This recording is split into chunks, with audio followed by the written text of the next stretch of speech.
Welcome to the Construction Leading Edge podcast from constructionleadingedge.com and buildermasterclass.com. My name is Todd DeWalt. It's my job to help you, the construction business owner and leader, eliminate chaos and maximize profit.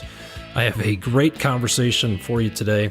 I interviewed a gentleman by the name of Ward Schraeder, and Ward is a venture capitalist who has done bankruptcy turnarounds on 30 plus businesses. He is what I would call a professional buyer of construction services. He has bought hundreds of millions of dollars worth of construction services while developing and building, among other things, healthcare facilities. And if the name Ward Schraeder is ringing a bell, it could be because most recently he is the host of the HGTV show Bargain Mansions. Here's what you're going to get out of this. We talked for quite a while, just scratched the surface of this fascinating guy who is Ward Schraeder. But here's what you're going to get. Some common factors that Ward has seen among the 30 plus businesses in bankruptcy that he was brought in to turn around. We'll talk about the one reason that led him to shut down more businesses than anything else, and it has nothing to do with the financials. We talk about how he analyzes a business venture right off the bat, the few things he looks at quickly at the beginning. We talk about how he accidentally became a TV personality, how failure might be a myth, what Ward has learned from working with people in the TV business, and some of the most common mistakes he sees contractors making. This is a great conversation. Ward Schraeder is a fascinating dude. He's the kind of guy you'd like to find yourself sitting next to at a bar when you have a few hours, preferably a nice glass of Woodford Reserve double oaked bourbon in front of you. Fascinating guy to talk to. Lots of great stories. You're gonna really enjoy this. Before we get to that interview, I have a couple of resources that I want to share with you. All right, let's talk about a form of chaos I know you've experienced before: a bad customer review. Did you know it only takes one negative review to stop a potential job in its tracks? Your reputation takes years to build. Don't let one review change that. From Yelp to Google to Facebook, GoSite helps you manage and generate reviews all in one easy-to-use place. Research shows your customers need to see at least 30 positive reviews in order to trust your brand, and top-ranking businesses on Google have an average of 40 reviews. So, a job well done and a happy customer aren't just revenue, they're marketing opportunities. GoSite makes it easy to build your credibility and authority as a construction leader by automatically asking your already happy customers for a new review with just one click. Take control of your customer reviews and turn your 5-star success into more revenue with GoSite's easy-to-use mobile app. Get started for free at gosite.com/podcast. That's GOSITE.com/podcast. How many hours have you spent creating and chasing endless invoices? Is your cash flow hurting because of delayed or non-payment situations? Now there's actually a better way. Over the past few weeks, I've introduced you to a platform called Approval. Approval is an easy-to-use payment management tool for milestone-based projects. It creates an interactive payment flow designed specifically to help contractors like you automate contract terms and better control your accounts receivable. So how does Approval do that? As a contractor, you start by setting up the project scope and timeline, divided by clear project milestones. Then, for each milestone, you decide if it should be paid upfront or at completion. You can even advance and commit funds at the beginning of a milestone, which will get released as soon as work is completed.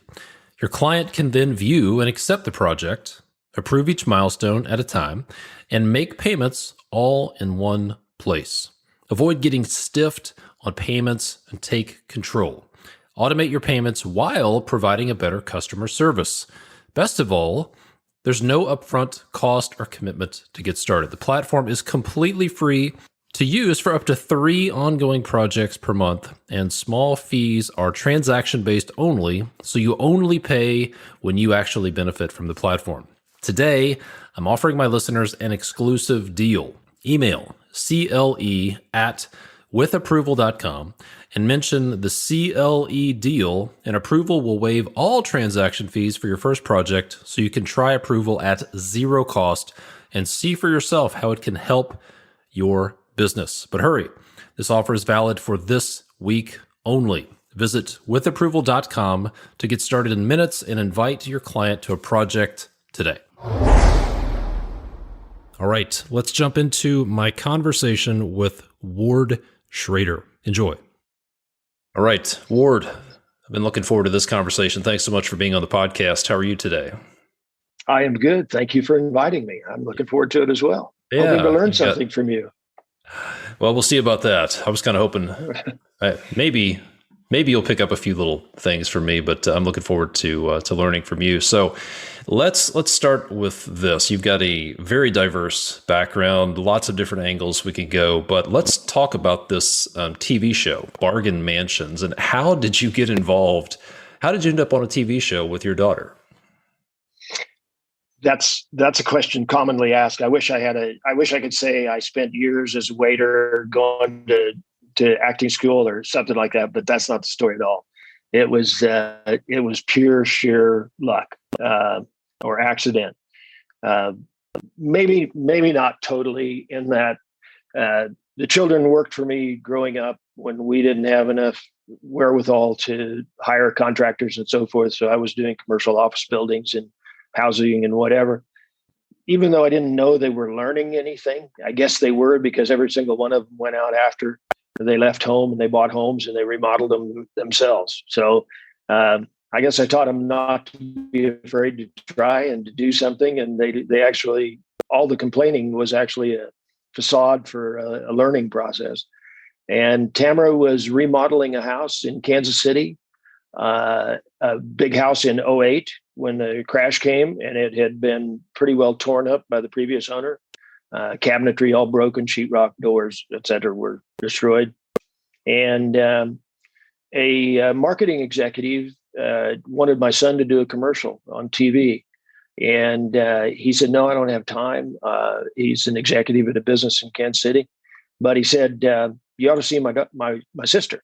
The guy was introduced that brought with her a gentleman that was a producer out of California, back helping his parents move into an assisted living center. And he came over and he says, "Oh my gosh," he said, "we ought to do a sizzle reel." I drove up the day they were doing the sizzle reel just by chance and pulled into the driveway, got out of the car. They turned the camera on me and followed me up to the house. And I was driving a little red Corvette and had my cowboy boots on. And they, in the original sizzle reel, they played the music from The Good, the Bad, and the Ugly as I got out of the car, the old Clint Eastwood movie. And I walked up, we sat down on an old stump, and Tamara and I talked for about 15 minutes. They sent that to New York. New York said, "Great." A year later, they came back and said, here's some money, do a professional one. We did it. It was really 9 months to a year later. They came back and said, "We want to do a pilot." We did it. And they said they loved it. They showed it. The airings were good, or the ratings. But then you didn't hear anything again for 6, 8, 9 months. And then all of a sudden they said, "Well, we want to do 8 shows." Wow, awesome. We did them. Again, we didn't hear anything after they were showing for a long time. And then they said, "We want to turn it into a series." So it was really interesting. The network executive told me at lunch one day that they get 200 pitches a month. Out of the 200 pitches, they will maybe pick 10 every month. Out of that, they'll tell those to send in a sizzle reel at their own expense. And all they promise is that they'll watch it. So they watch it. From that, they picked 8 shows that they wanted to do a pilot with. And out of those pilots, they took 2 and made a series, or made at least multiple shows for a season. And out of that, we were the only one that survived. So it's pretty phenomenal. It kind of won the lottery. Yeah. So it's interesting. There are people who are trying desperately to get on TV, and then you just happen to show up, weren't even looking for it, and then wound up on a TV show. And then How many seasons of the show have you done so far? 5. 5 seasons. Wow. Mm-hmm. So Yeah. what surprised you about being on a TV show? Now that you've gone through 5 seasons of it, it might be a little hard to remember back to the beginning, but what were some either misconceptions you had about TV shows or something that really surprised you about what goes on behind the scenes? I think the biggest thing that still amazes me is how many people it takes to make a TV show. We probably have 15, not counting contractors, 15 people on the set every time we film. So we'll have 1 to 2 audio people. We'll have 1 to 4 camera people, a couple of video cameras, maybe rarely 3. But then we'll have a couple of still cameras or just regular cameras taking shots of this, that, and the other for promotional purposes. There's a person that just listens and has a notebook and just writes down kind of an abbreviated sentence of everything that happens in the timeline. There's another person that's watching a computer that's hooked up to everything's Bluetooth kind of. And so it's all hooked up and he's watching to make sure there's actually sound and video being taken as we're doing it. There's a director, an assistant director. There's a couple of people that are people that are just coordinating things, going. So we're doing multiple houses at a time.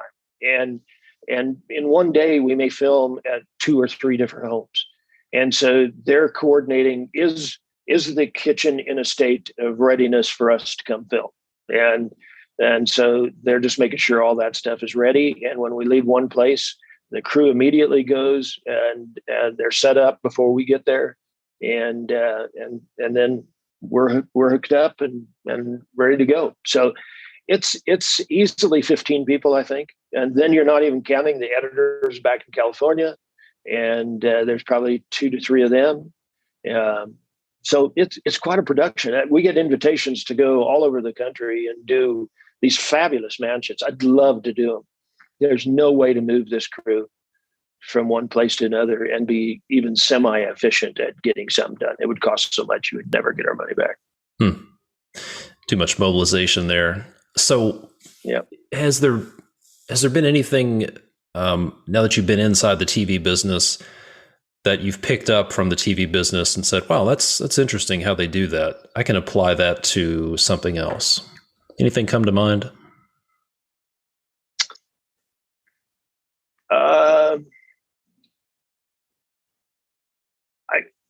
I don't think so, but I'd say that only because I've been involved in so many businesses.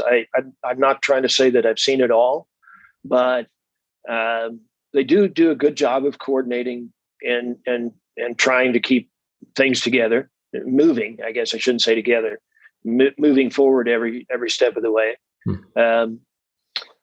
They do actually. There's one thing maybe I would say that they do an excellent job of keeping at least Tamara and I motivated and smiling. Yeah, I mean it can be pretty frustrating. You sit around a lot, waiting for everything to get ready. You're wired up. You really can't go anywhere once you get there. You really can't talk about the kids. And, my wife made me mad today. You don't want to talk about that because everybody on the set is hooked up to a microphone and they're going to hear everything you talk about. So you sit around, you get a little tired of sitting around. And then all of a sudden you're asked to film and you need to be happy about it. I mean, you need to have a smile on your face all the time. They do a great job of motivating. And I think you could take that into business. I know from history of my own that when I walk into a meeting with a group of people, if I walk in happy, the whole place is kind of cheery. If I walk in with a frown on my face, there aren't any smiles in the room. Now, I understand I'm the president or the CEO or whatever of the business I'm walking in. And so I set the tone. I would tell everybody, even on bad days, if you want something good to come out of it, you need to set the tone in a positive manner. What are some things that they do to keep you guys motivated and I'm sure there are frustrating days, but what are some of the tactics or tricks that they use to get people happy? I think just what I was describing. They're happy. Whether they are really happy or not, they force themselves to be in a good mood. Got it. And I guess maybe our head director, Matt Antrim, I guess that in general he's just a pretty happy guy. And he always brings to the set a little bit of energy or a lot of energy. And he's always telling us, actually, one of the frustrations we had early on was we never got any criticism. Every time we did something, I'd say, well, how was that? Oh, you were perfect. It was just fabulous. I'm like, hey guys, we've never been to acting school. We don't know what we're doing out here. And I said, no, it's perfect. Well, what actually, so, maybe lots of little tidbits I learned. We do about 30 hours of film for 1 hour segment. Wow. And if you looked at actually all the cameras and everything that are going, because there's a camera in every room all day, 24 hours a day, in every home we rebuild, looking for something exciting to happen, like a wall fall down or a fireplace or something. And the tidbit is that we probably are perfect in that the show isn't scripted. They're looking for, they have in their mind a scenario of what's going to happen from beginning to end of the show. And all they're looking for is 10, 20, 30 seconds of something that is perfect. So out of doing a scene 3, 4, or 5 times, where they say, okay, go into the kitchen and you and Tamara talk about what you're going to do to that kitchen. And so we'll do that. Then we'll come out and they'll say, okay, go in and talk this time just about the cabinets. So we'll do that. Then they'll say, go and talk about the counters and the cabinets or something like that. Something a little bit different each time. And occasionally they'll give us some ideas of what they'd like to hear about. And then they'll see something in that as a producer, a director, that is that 30 seconds that they want. And they'll pull that out. So in the beginning, it was frustrating that they all they did was told us we were great. And I was thinking, well, how great can we be? And then I realized that it's just that little snippet of information that they're really looking for, because they take that 30 seconds out of that 10 minutes, another 30 seconds out of another 10 minutes, another 30 seconds, and pretty soon you've got a whole hour of show. Interesting. So maybe their approach is, we're just going to use positive reinforcement because we want them to be loose. We want them to be happy and confident, not uptight. And then we'll just cut out all the bad stuff and we'll just pull the good stuff out of everything else. Yeah. Interesting approach.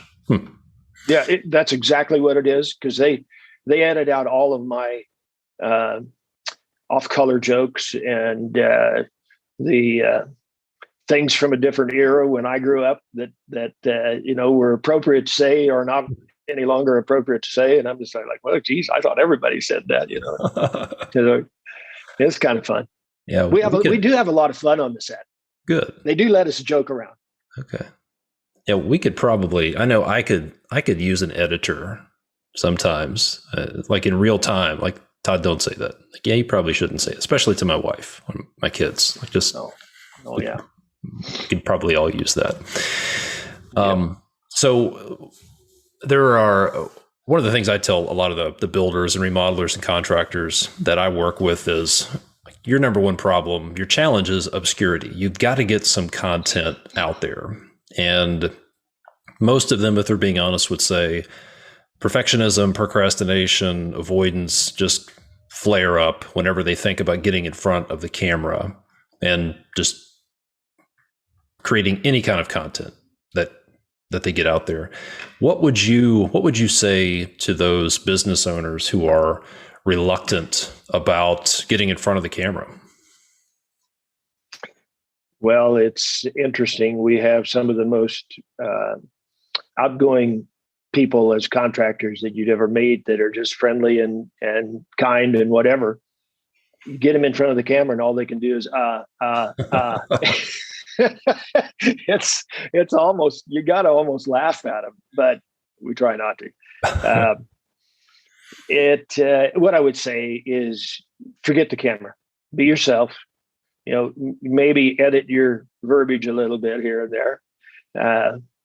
But really, we are what we are, and it's going to come across that way. And just relax, and just like this interview. As I said before we started, I just expect this to be a conversation, and when we do a conversation, it's easy. I don't stutter all day, and you come across well. And I would say to them, be yourself on the internet, on the social media. Show the things you're proud of.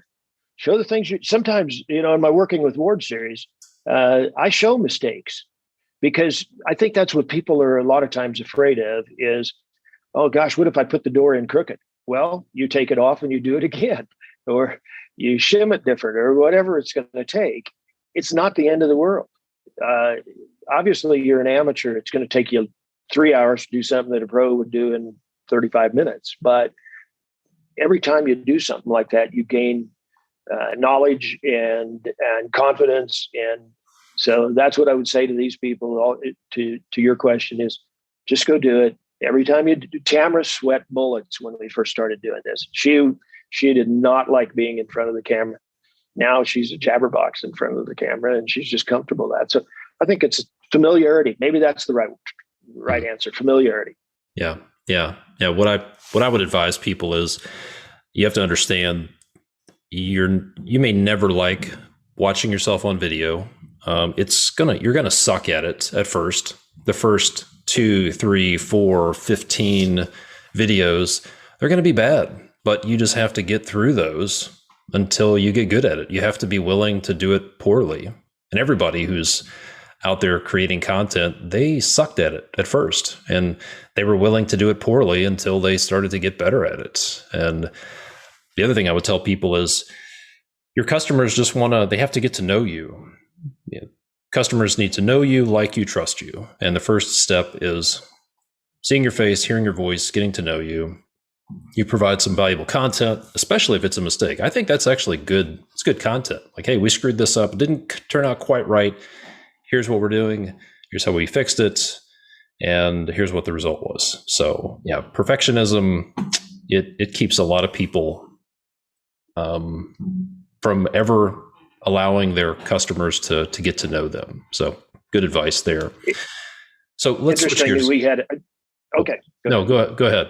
What were you going to say? Oh, so my son was involved in that first sizzle reel. I left that out of the story. So the three of us were sitting there on this stump. When it was over, we got the video. They sent it back to us. I called my son. I said, "What'd you think?" He said, "Well, you and Tamara looked fantastic, but I looked awful." I called Tamara. I said, "What'd you think?" She said, "Well, you and Caleb looked fantastic, but I looked awful." My answer to both of them was, "Tamara and Caleb, you looked great, but I looked awful." We have this imagination of what we look like. Yeah. And, I think I look like Clint Eastwood, but, that it doesn't come across that way on the camera. And Tamara, she has this image. And so that's what it is. We all have expectations of ourselves that are maybe too high. Don't worry about it. Be natural. People are going to like you. Yeah. You just gotta get over it. There are people in real life who like to be around you for some reason. And the people who see you on video or listen to your voice are going to be the same way. Like, people ask me if I go back and listen to my podcast. I'm like, no, I stopped attempting to listen to my podcast a long time ago. I've been at this for about 7 years now. And if I had to listen to myself talk for 45 minutes, I would have quit a long time ago. So I record it, send it off to production. I don't listen to it. And it works better. Works so much better that way. Unless we're having a party or something to watch an opening of a season or the end of a season or something like that. I've made these shows. I have seen everything. I know what was left out. I really don't watch the shows fully. And I suppose that's maybe disappointing. People would think I'd really want to see it. I think I look fat. I think I look old and wrinkled or something. I don't know. Yeah, yeah. So let's switch gears. I understand that you are a bit of a venture capitalist who's developed and been involved with a variety of businesses from a variety of industries. So first question is, how did that come about? Maybe before we hit record, you mentioned that you were involved with turning around businesses that were in bankruptcy or approaching bankruptcy, but how did you get into the business of turning around businesses? A little bit by accident. I took a job. I left the corporate world after college. I went into the corporate world for 9 years, and after I left that, I realized I wasn't ever going to be a upper echelon management person in the corporate world. Not very politically adept is actually what I would criticize myself for, and so I decided I wanted to be in business for myself, and I wasn't ever going to learn how to do that in the corporate world. I went to work for a distributor, and I went as the president of it, a business of about 50 employees. Maybe it was 1981. I'd say there was about 5 million in sales. I was in an industrial gas distribution business, and when I got there, the day I got there, I found out that they were bankrupt. And I wasn't smart enough to find that out before I got there. And through about a 3-year process, I managed. Fortunately, we were in a business that the manufacturers of those products needed us to stay in business. I was able to negotiate and build a relationship with them, a trust relationship, and they allowed us to extend out our credit and survive. So I learned how to work with lawyers, bankers, and turn around a business. And after about 7 years of being there, I realized I wasn't going to own that business. And so how did a guy that had 4 children and a modest amount of savings? I mean, I've been a saver my whole life, not really much of a spender. And my wife was the same way. And as an adjunct to this, I've been married 49 years, and I can tell you that there's been ups and downs, but by and large, that's one of the best financial decisions I ever made. And not only that, but probably the best family decision, not probably, the very best family decision I've ever made. So it was tough to find a business I could buy. I tried buying 2 or 3, went to the banks. The bank says, well, okay, but you don't really have enough money to do this, and we can't loan it all to you. And good plan, but you need to find X amount of dollars. That was difficult. So I made the decision. I knew how to do bankruptcy turnarounds. I found a business that was bankrupt, and I bought it. And that was the only one I bought. After that, the reputation with lenders and bankers was that I was a guy that could do turnarounds. And so every time they had a bad loan, they would contact me when they were ready to close the business. And there were some laws that made it beneficial for them to let me run it, keep it open for 90 to 180 days. One of them was called preferential treatment. They couldn't get their money out of it either if they took it over one day and tried to do that the next. The law was against that. It had to be shared with all creditors. So the bank needed it to stay open.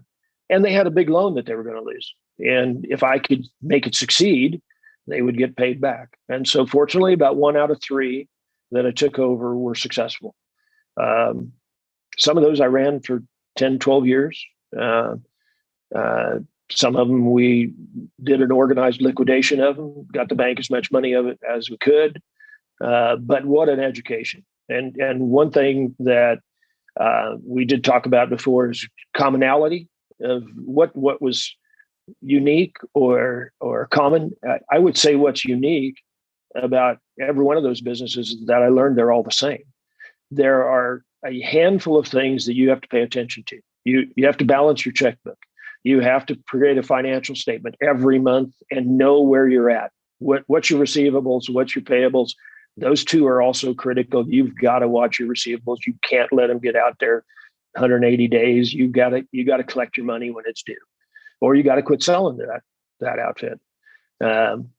Your payables, got to know where that's at every day and stay in good standing. Take advantage of discounts that are offered, whatever may come your way. Do your tax returns and be extremely friendly with your banker, because especially in the bankruptcy world, we needed money. And those things are common to every business. I don't care what business you're in. So I started a partnership actually with an attorney, and he and I owned together, I'm going to say almost all of these businesses. And so we had commercial real estate. We had a company that printed paperback books. If you wrote your own book and we had a niche of up to 5,000 books. Our equipment was more efficient than anybody's, up to 5,000 books.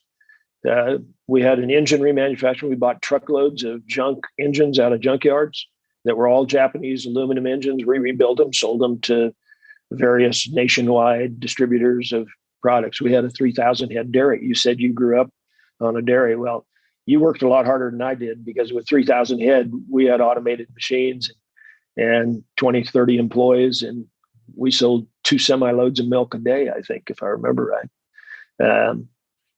We had food distribution business, 200 and some employees, 50 million in sales, bankrupt.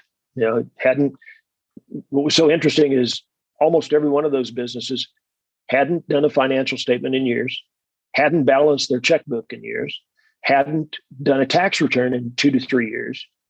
And even more interesting than that, I had 3 different trucking companies that went at various times. 80 tractors for this one that I'm going to talk about, and about 300 trailers.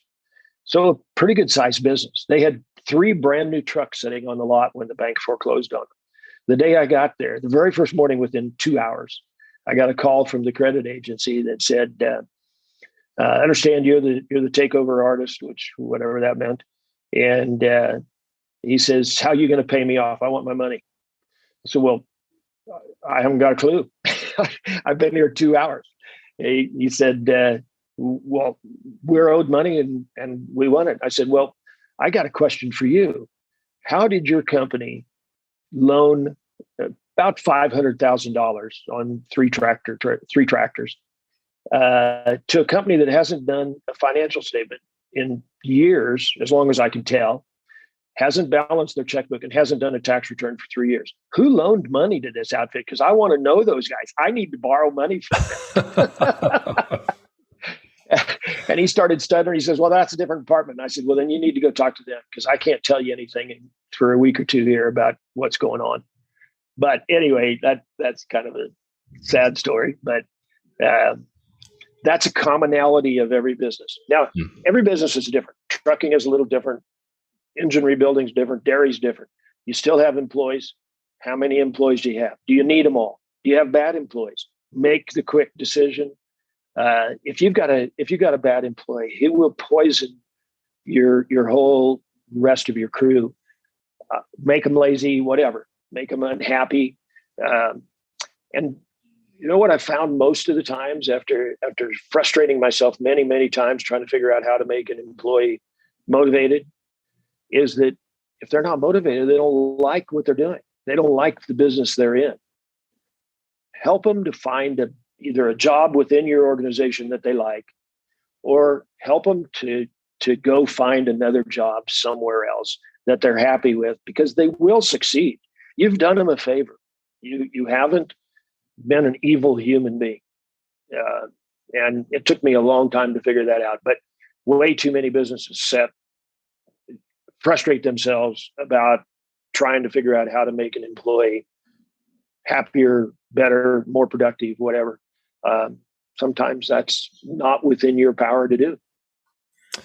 Yeah, sometimes the kindest thing you can do to somebody is set them free. And and one thing I've figured out, my philosophy is I can't motivate somebody else. What I can do is help them find their motivation if it's there. But if it's not there, then I can't motivate somebody. And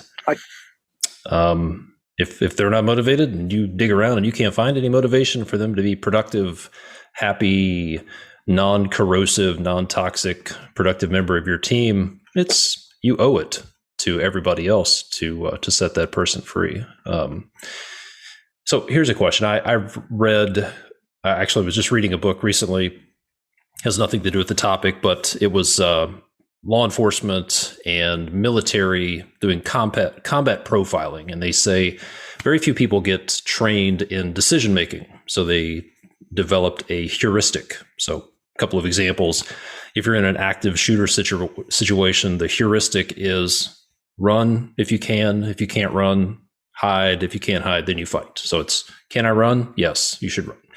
Can I run? No. Can you hide? Yes. So you have these if-then scenarios, these heuristics that you can use to quickly make decisions when time is of the essence. So I'm curious, after going into so many turnaround situations like that, what heuristics or did you develop? Like, what did you look at first? What was your what did you look at first? What were the most important things to you? So it's kind of a general statement. Didn't work for every business, but the first thing I wanted to know was what was the break-even analysis. So let's take the simplest one. I'm hauling 1 million pounds of milk in my tractor trailers a month. I'm putting on, I don't know, pick a number, 100,000 miles in a month. And I'm spending, and my total bills for the month are X. Tell me, that's my cost of doing business. Am I charging enough, however you do it, per pound, per mile, whatever? Am I charging enough that I'm making a decent return on that? And if I'm not, then there's two things I have to analyze. One is, am I charging enough? Maybe not. Or are my costs higher than they ought to be? In this case, I don't know. Am I paying too much for my diesel fuel? Am I paying my drivers too much? Am I buying too fancy of trucks and I'm wasting money on leases or whatever? So that's the first criteria that I've got to know before I can make any decisions. Do I have too many employees? Do I have whatever? The second one is, so you kind of look at your financial statement and you say, what are the biggest consumers of my dollars? If it were a trucking company again, is it labor? Is it trucks? Is it fuel or maintenance? I mean, I would guess right now, it's been a long time since I looked at that, but I would guess right now it's trucks. And second would be labor and third would be fuel. Easy enough to look at. Easy enough to, I'm buying 1 million gallons of fuel a year. Let's go to somebody and negotiate a better deal, a contract for a fixed price year round, maybe. If I'm buying trucks and I'm buying 10 a year, go to somebody and negotiate a deal that I'm going to buy 10 trucks over the next year. And what's my deal going to be instead of negotiating to buy one at a time, maybe? I'm making this up as we converse, but there are those kinds of things that you can look at, and they are the critical ones that I would look at first. And were there any just giant red flags, flashing red lights that just said, you know what, there is no chance that this is going to work? Several. So I over 10 years, I did 35 businesses. I couldn't be there at every one of them every day. I either had to put in my own people or I had to believe that management that was there with proper direction could succeed. Honesty was the number one thing that I probably shut down more businesses because I didn't have honest leadership that I could trust when I was gone to do the directions I gave them. And so that was absolute. If I gave instructions to do something and it didn't happen, or they did the opposite and there wasn't a really good reason, I actually shut down a couple of businesses over that very thing. They were trucking businesses. They were low margin businesses to begin with. there was no room for error. So otherwise, some businesses just aren't a good business to be in. And again, I'll go to the trucking. The margin in trucking is so low because there's so many independent contractors out there. Everybody's fighting for the same business. It's a matter of, it's the law of supply and demand. If there's too much supply, the price is too low. And that was, at that time, at least, that was the trucking industry. It changes. It's gotten better. Leases were too easy to get for truckers, for independent truckers. They all got into trouble. There was one time when General Electric had tens of thousands of tractors sitting around the United States that they had put out on lease, knowing, it's my impression that they knew, that the trucks would wear out before the lease was over. And so the truck wore out, the driver came in and traded in for a new tractor and went out and drove for another 5 years. And every month he got behind. It was a little bit, are you familiar with in the early 1900s, there were the company store, the company cities, like Union Tank Car in Chicago had a city that their employees lived in, and it was the reason for unionization. Boy, am I off the subject now, but no, this is good. The employee would make $10 a week, but his rent was $6 and his cost of food at the company store was $5.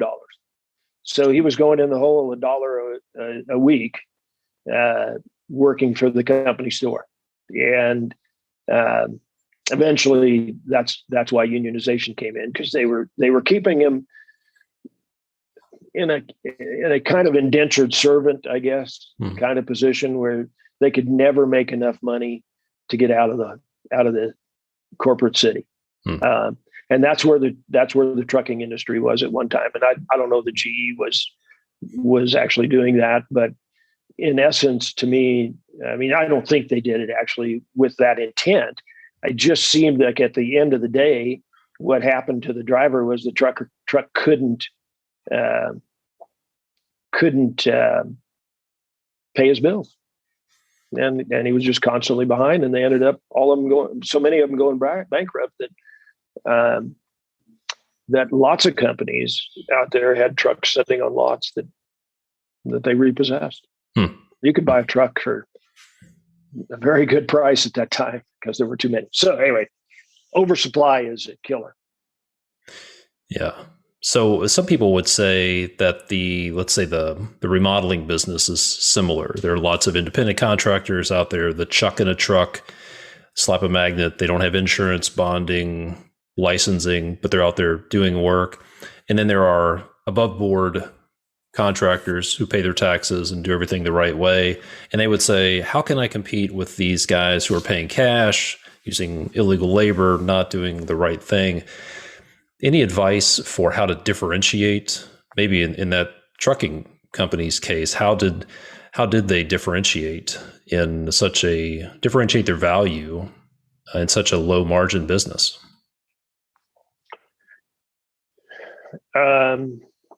In any business, I would tell you that you have to be consistent and dependable.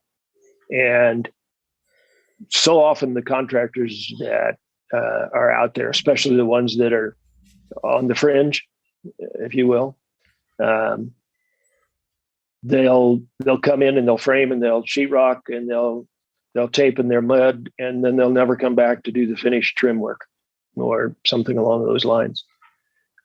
A quality contractor absolutely finishes every job, comes back a month later to make sure the homeowner or the contract was fulfilled and satisfied, follows up with the customer, makes consistent, keeps good, consistent communication. I think that's probably one of the most frustrating things that every homeowner has when they go through a construction process is the communication from the contractor. When are you going to be here? We'll be there Monday. They show up Wednesday. Yeah, that's a killer. You want to set yourself apart from those guys. Everybody with a hammer and a saw right now can call himself a contractor, because there's so many people want something done on their home or a new home built, but there's not enough contractors to go around. So a good contractor, we actually pay, or I actually pay extra. So I don't think we talked about this. I have been in partnership with physicians to own and operate hospitals for about the last 25 years. And we've built a considerable number, several dozen. And we don't do the construction ourselves. We do the design, we do the flow, the planning, we do the hiring, staffing, training, and management of the business after it's open. But in the process, we have to have a major contractor. And we're doing this. We've done California to Florida to Michigan. I mean, so we're all over the place. We can't have crews everywhere. So we look for a contractor that has A+ ratings from previous contracts. We want to know that when we're done building a 80,000 square foot hospital with a 50,000 square foot medical office building, that they're going to leave a guy on site for 6 months, and he's going to identify every problem. So a hospital is very peculiar in building. Every vinyl seam has to be welded so diseases can't get into the cracks, and if those things crack, then somebody's got to fix them. And anyway, it's a relatively difficult construction process, and I want to know that the guy is going to be there, that they're going to fix, that they've got it in their budget. So we spend a little more, but in the end, I don't think we do. I think in the end, we get a product that we don't have to fight. If I shut down an operating room after the hospital is open, I can't even begin to tell you how much money that costs us. So I want it done when it's done. That makes sense? Yeah, absolutely. I built an emergency department addition and a surgical addition that had a couple of ORs. So yeah, medical gases, welded vinyl floors, lots of highly operational, very intense systems. And yeah, what I've found, and I've been an owner's rep on commercial projects as well. And typically what I found is you're going to pay for it. So if it needs to be done, you might as well put it in the contract. Don't try to cut things out. Don't try to skimp. Don't try to save money. If all of your design partners and construction partners are saying, hey, this needs to be done and it's going to cost this, they're probably right. I've made that mistake in the past, like lime stabilization. No, I think we can make it work. We're going to be in the right time of the year. And if everybody's saying, listen, you're going to spend $1 million on lime stabilization on this distribution center, and I didn't think we would, but you know what? When it was all said and done, we spent about $1 million on lime stabilization. So just because you don't want it to be true, you're trying to save money up front, doesn't mean that you're right. So that's good advice. So this is I always like to chat with folks like yourself. You're what I would call a professional buyer of construction services, having built lots of hospitals, and you are working on the owner side. What are some of the biggest mistakes that you see construction? Yeah, what are the biggest mistakes you see construction businesses making consistently?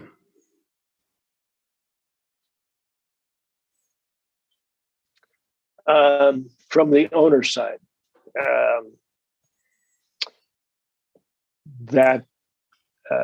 the failure again of communication. I think that is my biggest frustration, is getting good answers, timely answers. That I feel my job is as important to you as it is to me. I think a contractor can make a lot of mistakes, and there's no doubt they will.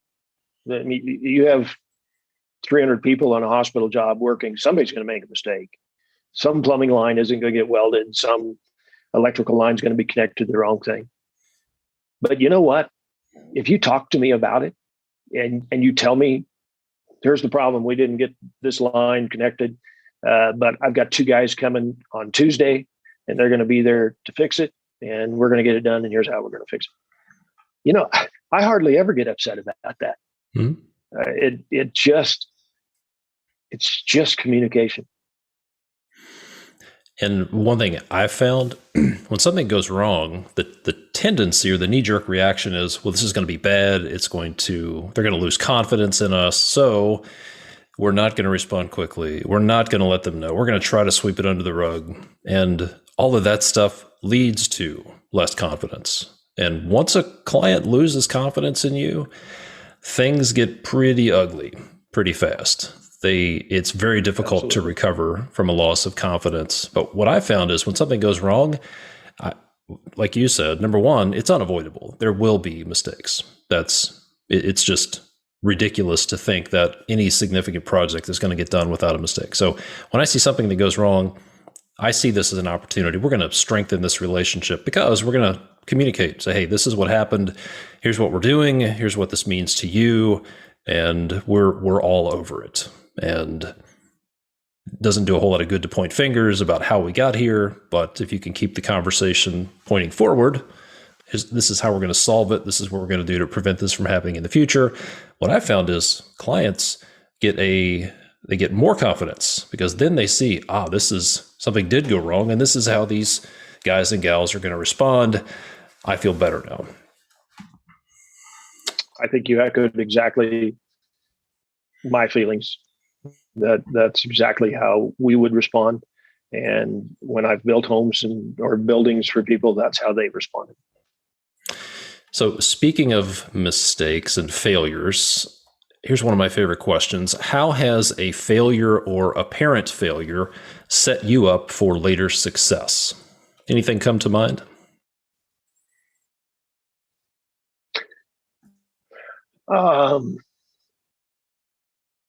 I think it just makes me more diligent,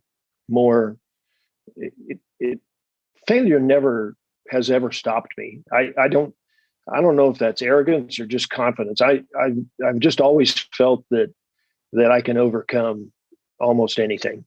And I think that came from my dad, who taught me that in chemistry, if you can imagine it, we can do it. And it's true. I mean, there's nothing that man can't imagine and accomplish. And so I've had this imagination that if you can do it, I can do it. And so I've just taken failure and gosh, in the bankruptcy turnarounds, like I said, only 1 out of 3 were a success. They're broke. They're closed almost by the time I get them. So I feel like I was a huge success in saving 1 out of 3, but in two out of 3, I failed. And that was kind of easy though, because I didn't set it up for failure. It was already that way when I got it. I was trying to turn it around, but I've had other failures, and I look at it. I've tried to instill this in all the children. I've said it enough. It's probably ingrained in them that I wake up every morning realizing what I did yesterday and trying to be a better person in every way, shape, and form. So that means a better father, a better contractor, a better manager, a better businessman, a better investor. I want to, if you don't sit back and analyze yourself and be critical, you don't improve.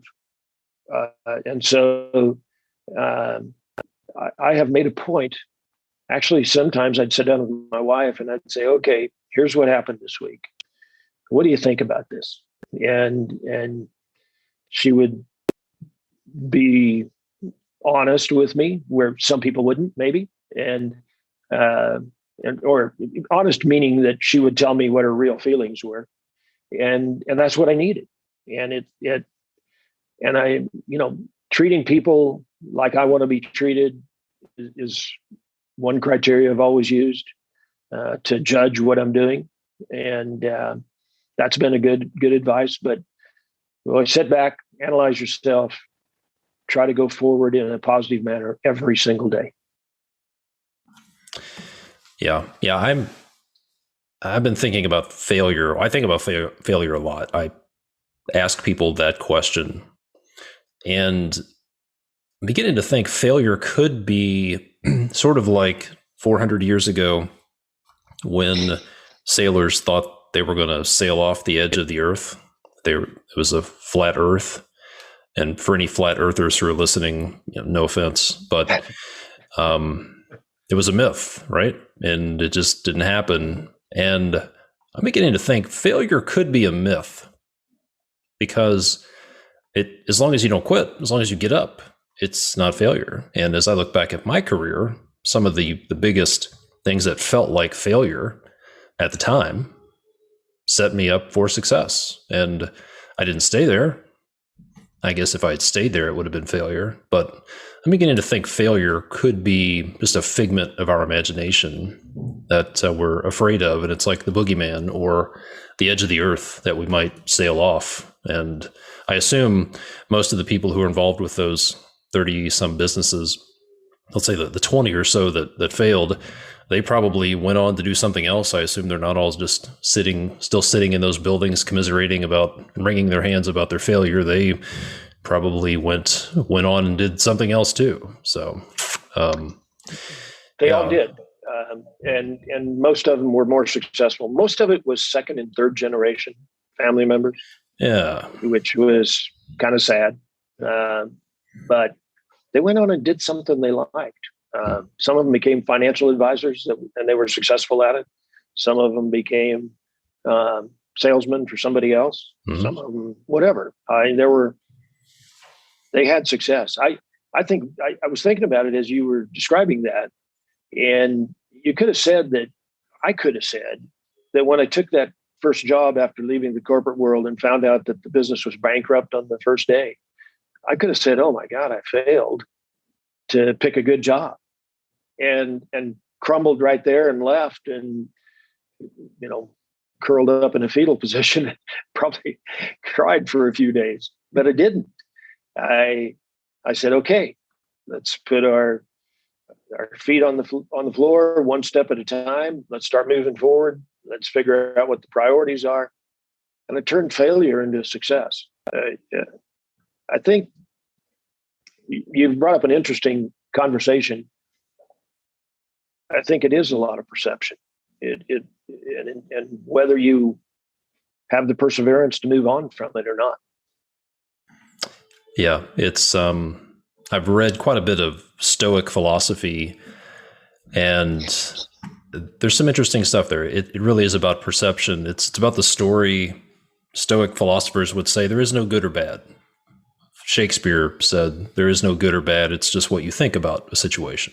So it really depends on the story you tell yourself. It's. How many situations have you been in where a year later or two, you were embarrassed at the time, maybe a year later, you're laughing about it? Oh, yeah. Why can't you do that at the time? Yeah. I heard a comedian talk about this situation. He was actually he was on a houseboat in Tennessee somewhere, and a tornado hit. And he talked about his experience of going through a tornado on a houseboat, everything just being flipped around and chaos. And he said, while I was hanging on for dear life, I looked out the windows and thought, wow, this is beautiful. Just the lightning and everything that was going on. And he said, you know what? I would have enjoyed that a lot more if I knew I was going to live through it. And I think that's good advice, is you're probably going to live through whatever you're going through. So you might as well enjoy it. Try to find something good from it, because just focusing on the bad is certainly not going to help. And yeah, chances are in a year, you may realize that this has been a setup for success, or you'll laugh about it. I know if I look back at the things that I thought were failures in my career, I wouldn't be where I am today without most of those things. So yeah, I just try to enjoy the ride. Good advice. Yeah. So before we hit record, you mentioned that you might have a couple of questions for me. What can I answer for you about myself, my background, what I do, any questions you might have for me. Well, so you asked me how we got into TV. I'd like to know how you got into this podcast. This is interesting to me. I've never thought about setting up a podcast for myself. So curious. Yeah. So let's see. In 2014, I was running a company, and I had a similar experience to the one where you said you showed up on day one and found out the company was bankrupt. A guy brought me in to run his company. It was a construction business, so he could retire, is what he told me. And when I showed up, it took a couple of weeks, but I realized we were in cash flow crunch, and it was a father-son business, complete lack of financial discipline, rigor, complete lack of systems. And I got a call one day from Heather, our accounting person, and said, Todd, if we don't get a check in, we're not going to be able to make payroll next week. And that's when I realized we were in the cash flow crunch. And there were just all sorts of things going on. I was frankly trying to get out of that situation, trying to get back to commercial building construction, which I thought was where I belonged, where I should be, because that's what I'd done most of my career. And so after a couple of years of that, I had turned that company around, and was able to fix the cash flow problems, put systems in place, grew the business from about 12 or 15 employees up to 50 employees, from $4 million of unprofitable work a year to about $11 million a year, at least doubled or tripled the profit margins. And I thought, wow, I've kind of figured some stuff out here, and maybe it could help some other people. So I like to listen to podcasts. I also realized that we, as an industry, we were pretty behind when it came to leadership, systems, fixing productivity problems. So I had a choice. I could either bitch and moan about it and complain about how bad it was, or I could do something about it. So I thought, what if there was a podcast like Dave Ramsey's Entree Leadership Podcast, but specifically for construction? And I interviewed people who were doing interesting things in the construction space. So that was the hypothesis. And I thought, I'm going to run out of interviewees in 6 months. How can there be that many people to interview? And here we are. I think I just released episode 209 or 210, 7 years later, and we're still going. So that's what got me started. Is I really wanted to, and continue to want to, build what I call a crowdsourcing platform for wisdom in the construction industry. So let's create a way so people can share what they've learned with a lot of other people who want to learn, and would never have the opportunity to talk to somebody in a different part of the country or even a different part of the world. So that's really how it got started. So this is a business for you. You turn this into some source of revenue.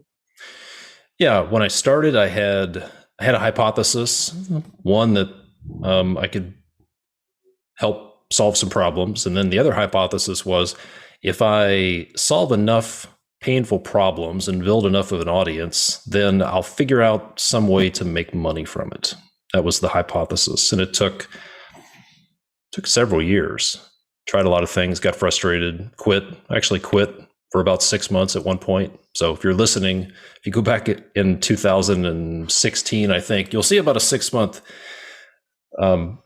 gap where there were no episodes. That's when Todd said, screw this, let's go do something else. And picked it back up in early 2017 and figured out what the painful problems were, figured out how to talk about those problems, how to come up with some solutions. And so what I do now is a variety of things. I have several digital courses that I call master classes. One is financial masterclass, as you mentioned, like how to get your bookkeeping set up, how to analyze your financial statements and know the story they're telling you, how to price your work profitably, a few other master classes. I have coaching clients that I work with one-on-one to help put systems in place in their business so they can either be more profitable or scale or whatever they want to do. And then I have a mastermind group of builders and remodelers that I facilitate. So started out as a hypothesis, started talking to people, figuring out what the problems were, and then developing solutions for them. And then here we are. I think I kind of feel like I'm slow on the uptake, but I think I've figured some stuff out. So if I'm hearing you, you're acting as a consultant then for a lot of individuals, businesses and individuals. Yes. And you've turned that into a full-time business? Mm-hmm. I have.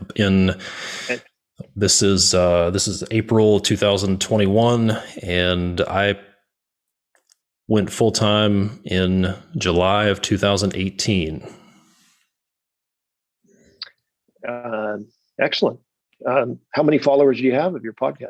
It's hard to tell, but from what I can see, there are around 4,000 people who listen consistently.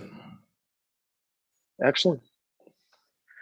Well, very interesting. I'm always curious about people and how they got into their business and entrepreneurship. And there's a million different things out there and ways. I was asked to be a judge at my alma mater. They have a school for entrepreneurship about 2-3 months ago. And there were 8 different groups, individuals or groups, students of all high schools and universities around Kansas, where we live. And I tell you, it gives you enthusiasm about the future of this country. Working with young people like that, all of the ideas were okay businesses. Some of them were fabulous, actually. One young man had started a financial advisor business, didn't have a license, didn't have a brokerage license or anything else, had 200 and some thousand followers on his Instagram account. Wow. In less than 2 years. I mean, he's going to be very successful. It was really interesting to talk to all of them. I mean, some of them are 18 years old, but they're 40. I mean, their maturity level is way beyond their age. There was one 18-year-old high school kid going to college next year that probably had one of the best ideas that if he can follow through on it, and I'm working with him to follow up and maybe counseling, guide him a little bit here and there. He could be a very large business, a very large social media business in a relatively short time if he keeps it up. He's going to college. I asked him why. Right. You don't need to go to college. You need to keep working on these ideas you've got. And if your idea is to be successful, if that's what you're going to get out of college, you don't need it. Now, if you want to go to college to learn how to be a social, maybe, and make friends and have lifelong interests, okay, there's nothing wrong with that too. But I've become a firm believer that college is a way to go out and become an employee. College teaches you to be an employee. Yes. Life teaches you how to be an employer. Very true. Very, very true.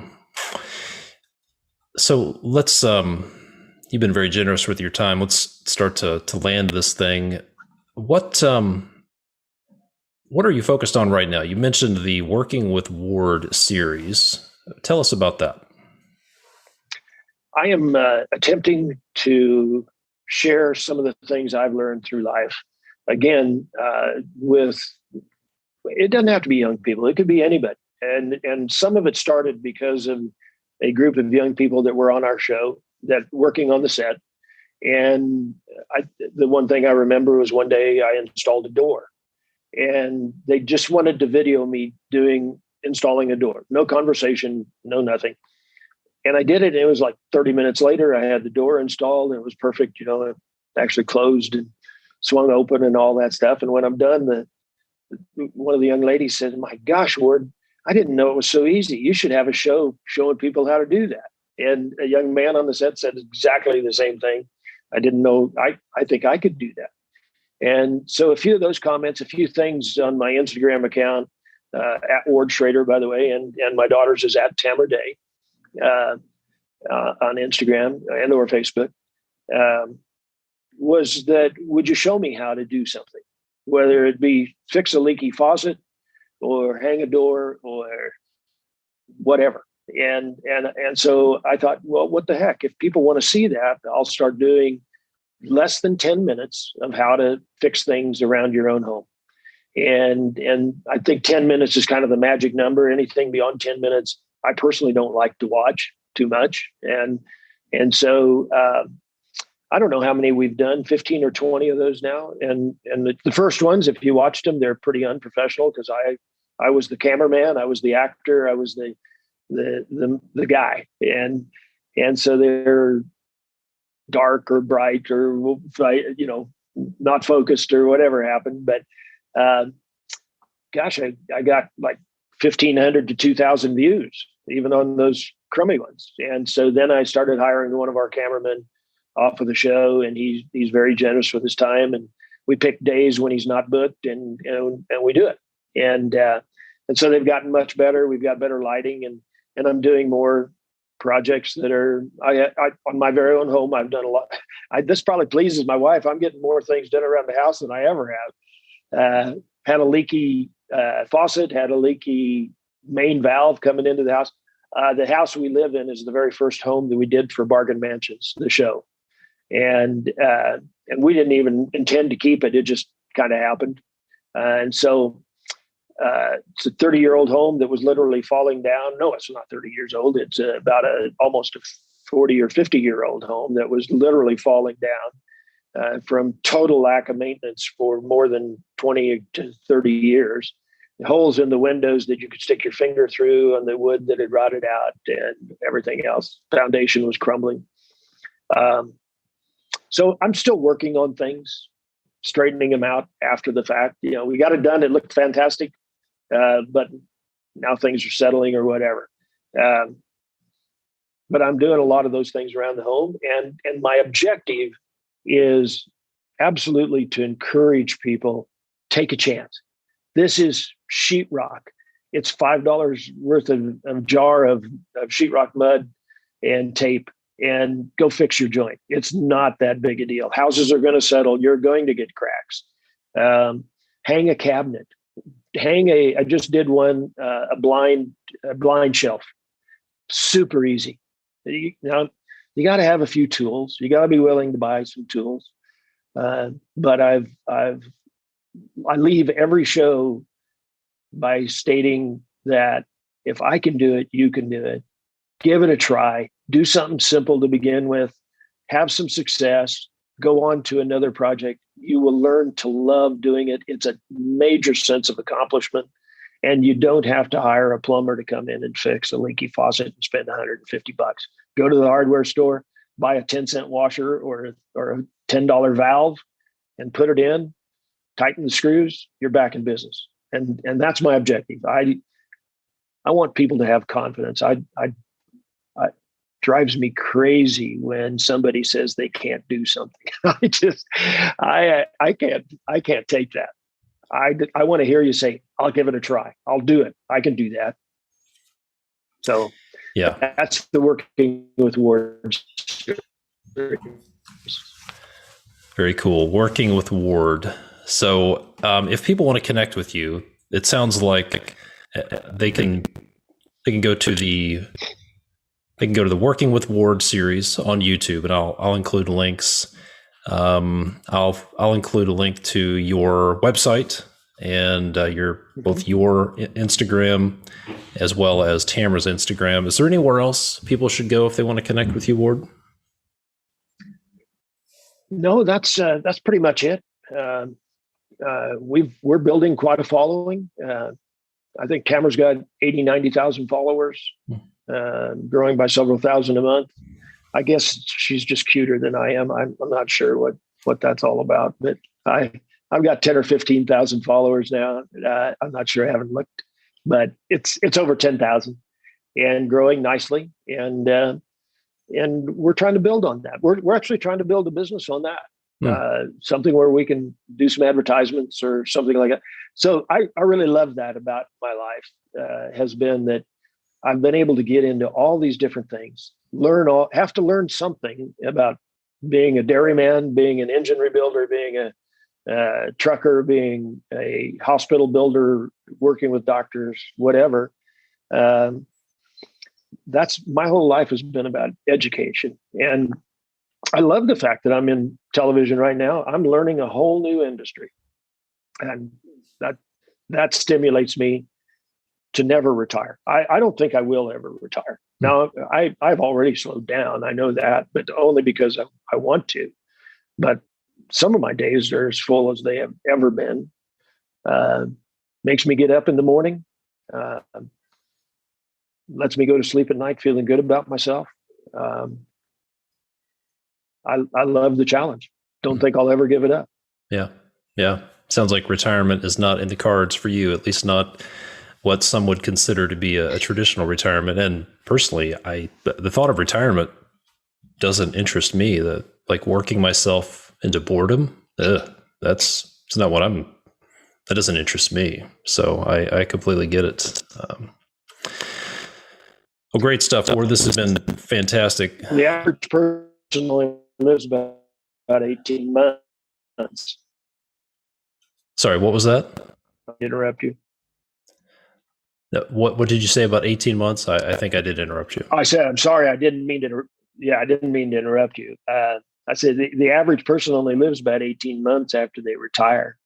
And according to insurance statistics, I don't want to be that statistic.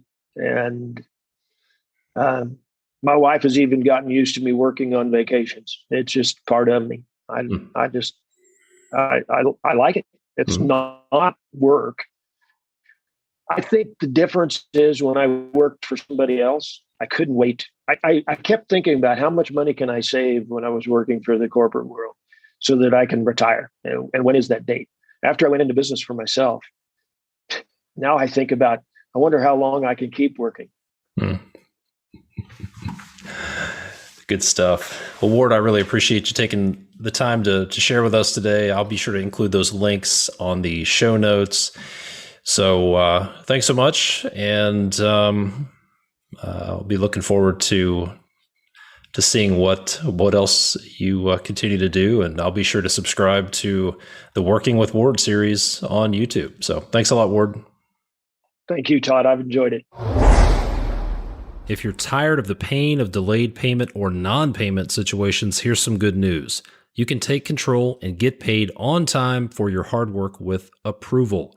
Approval is a payment management tool for milestone-based projects that allows you to get paid faster. Get started today. Visit withapproval.com to see more and click Request Demo to get in touch and see how it can help your business. That's withapproval.com. Okay, I hope you got something out of that conversation with Ward Schraeder. Be sure to check the show notes for the links. Go connect with Ward. Go check out his YouTube channel. And most importantly, take some action. Take one little nugget. I would recommend you take a lot of nuggets, but start with one nugget that you took away from this and implement that one nugget. Get it to show up in your life, in your business. As always, I appreciate the ratings and the reviews. If you could take a moment and leave a rating and or a review, that would mean a lot to me. It also helps get the word out there to the rest of the world about this podcast. And as always, thank you so much for listening. I appreciate it. Be sure to connect with me on social media, LinkedIn, Todd DeWalt, DAWALT. I post a lot of stuff on there. And you can also get a lot of resources over at buildermasterclass.com. And my homepage is at constructionleadingedge.com. Thank you so much for listening. My name is Todd DeWalt. I will see you next time.